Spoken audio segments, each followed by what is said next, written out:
Hey everyone, welcome to the 5.3 Step 3 video. This video is also about noteworthy information, but our last video was about how to find good information, good noteworthy evidence in your sources. And now that you've found that evidence, we need to talk about how to put it into our own words on our note sheet. So today we're going to be talking about how to paraphrase and put the information we find from our sources into our own words.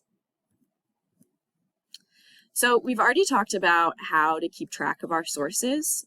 In this first column where it says web address URL, this is where you're copy and pasting the links to your sources. You should already have 3 sources at minimum. And then our last video was about how to find good noteworthy evidence and copy and paste that directly into the note sheet here in the second column. So this is where you're going to literally take information word for word from the articles that you find. Today we need to talk about how to put that information into our own words so that we're not plagiarizing from those sources and we are putting things in our own writing. So this third column is where you are going to be typing up the information in your own words.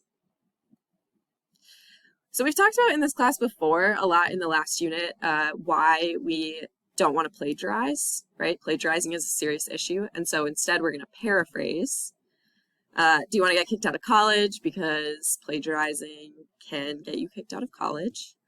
And it's really important not to plagiarize. So plagiarism, again, we've talked about this, but the definition is taking someone else's work or ideas and passing them off as your own. There's serious consequences for plagiarism. You will not receive credit for this assignment or for assignments in your classes if you plagiarize. You can lose scholarships once you're at the college level. You can lose credit for a course. You can even get kicked out of that school or lose your job if you plagiarize. And there can also be legal consequences. And if you're plagiarizing, you're also not showing that you are learning the information yourself because you're just using what someone else has already created. So we want to make sure that we really understand the information and that we are doing our own learning and our own work. Paraphrasing means using your own words to say the same thing. So you keep the information the same, but you put it into your own words. So we have some key tips in order to help you paraphrase the evidence that you're finding in your sources. It's really important that we keep the facts, the numbers, the names, and the key phrases the same. So you really want to make sure that you're keeping those important statistics and experts. You want to keep their names and those facts exactly the same in your paraphrased notes. We also want to look up words that are unfamiliar and use a more familiar word instead. So if there are words in your sources that you don't know, it'll be really hard to put that in your own words if you don't actually know what that word means. So go ahead and Google what the word means, find the definition, and then use a word that you actually understand instead. Again, you really need to make sure that you understand the original information in order to be able to put it into your own words. This is really important because the final product is going to be a podcast. When you're talking about your topic, you need to make sure that you understand what you're saying so that it makes sense. And so we need to make sure that we understand the information we're paraphrasing, not plagiarizing. We also want to make sure that we're using academic language in this podcast. So that means we want to avoid informal slang. Okay, so let's look at an example of how we paraphrase a piece of noteworthy evidence. We're going to look at the topic of gun control. So you see that this example has the source pasted right here.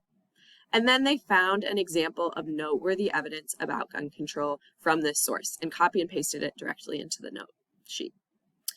So this piece of noteworthy evidence says, according to the Centers for Disease Control and Prevention, the CDC, more than 45,200 people were killed in the United States by firearms in 2020. This included over 19,000 murders, 535 unintentional gun deaths, and more than 600 gun deaths involving law enforcement. Some experts believe that the number of gun deaths by police is far higher than the CDC is reporting. So we need to figure out how to put this note into our own words. And remember those tips, we want to make sure that we're keeping the facts and statistics and dates and names exactly the same when we put it into our own words. So here are some really important numbers that we want to keep exactly the same because these statistics support, elaborate, explain, and prove, and we want to make sure that that good evidence stays in our notes. So let's look at how we put this into our own words. The paraphrase version says, the Centers for Disease Control and Prevention, the CDC, reported that over 45,200 people in the U.S. were killed by firearms in 2020.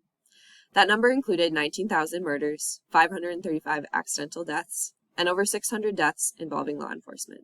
Some say the number of police-involved deaths is higher. So what did we do here when we put it into our own words?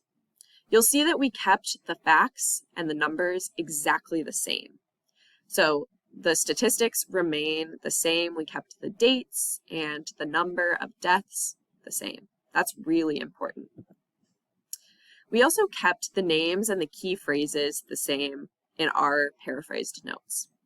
So the Center for Disease Control and Prevention, this is the source for this good statistic, and we need to make sure that we keep it the same. So you'll see even everything that was capitalized, the C, the D, the C, this is all capitalized in our notes as well because that is a name. We also kept this key phrase, deaths involving law enforcement, the same. This seems really important to our topic and is something that might come up again in our research. And so you can keep those key phrases the same in your paraphrased notes. All right, I'm going to show you an example now of what not to do. And this is something that is pretty common, is that students might paraphrase the note in a way that loses a lot of that good information and makes it a lot shorter. So this would be more of a summary than actually keeping the noteworthy evidence the same. So this is what not to do. In 2020, many people were killed by guns. This included murders and accidents and also a lot of deaths involving police. Some think the numbers are even higher, but we don't really know.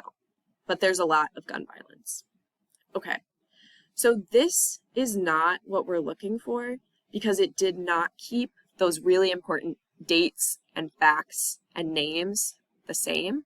So we lose a lot of that really good evidence that supports our topic. So we don't want to summarize. We want to make sure that we're paraphrasing in a way that keeps the evidence the same.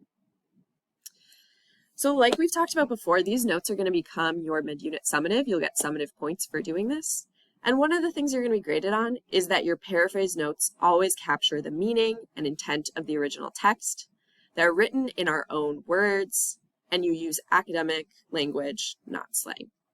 So these are the three things to think about as you start finding your pieces of evidence and paraphrasing them.